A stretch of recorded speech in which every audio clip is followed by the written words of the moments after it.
अस्सलामुअलैकुम दोस्तों, क्या हाल चाल है। ये ईसा की तरफ से था। तो बात करते हैं ओमान की कुछ अहम खबरों का मतलब 13 अप्रैल 2022 और बुध का दिन है।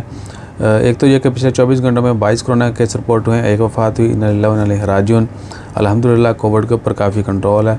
बाकी दुआ कीजिए कि आने वालों का सबके लिए अच्छा हो।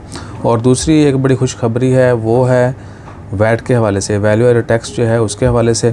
कंज्यूमर प्रोटेक्शन अथॉरिटी PSEP जो है उन्होंने अनाउंसमेंट किया है कि वो तमाम स्टोर और शॉप्स वो लाजमी तौर पर जो आइटम वैट के अंदर नहीं आते, यानी जिनके ऊपर टैक्स नहीं है, वैल्यू एडेड टैक्स नहीं लगाया गया था, उन आइटम्स के ऊपर लाजमी तौर पर मेंशन किया जाएगा या लिस्टें जो हैं वहाँ पे अवेज़ा की जाएंगी, लगाई जाएंगी कि ये आइटम जो हैं ये वैट एक्सक्लूडेड हैं, इनके ऊपर वैट इम्प्लीमेंट नहीं है।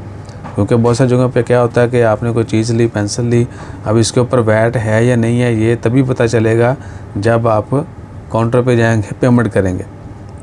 और जनरली बहुत सारे आइटम, जिस तरह फूड आइटम बहुत सारे वो एक्सक्लूडेड हैं, और बहुत सारे एशिया जो एक्सक्लूडेड हैं, बहुत सारी एशिया इंक्लूडेड हैं। तो हम वो तमाम लिस्टें जहन में नहीं रख सकते, लेकिन जब चीज़ ले रहे होते हैं तो वहाँ पर आप देख सकते हैं, अगर उसके ऊपर मेंशन होगा या वहाँ पे लिस्ट लगी होगी कि भैया ये आइटम जो है इसके ऊपर टैक्स है या नहीं है, ताकि बिल करने से पहले आपको चीज़ का पता हो, वहाँ पे काउंटर पे आपको कोई हेजिटेशन ना हो, या कह सकते हैं कि उनके साथ सेलमैन के साथ या जो काउंटर पे पर्सन होता है कैशियर, उसके साथ आपका कोई मुकालमा ना हो, टाइम किसी का वेस्ट ना हो।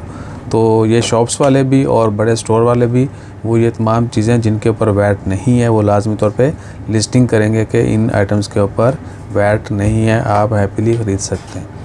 बाकी अल्लाह ताला ख्याल रखे, जैसे जैसे मज़ीद अपडेट आती हैं वो भी शेयर करते हैं। अपना ख्याल रखिएगा और साडा ख्याल रखने वास्ते वही एक काम, लाइक शेयर सब्सक्राइब फॉलो करते रहिए। जज़ाकल्लाह, अल्लाह हाफिज़।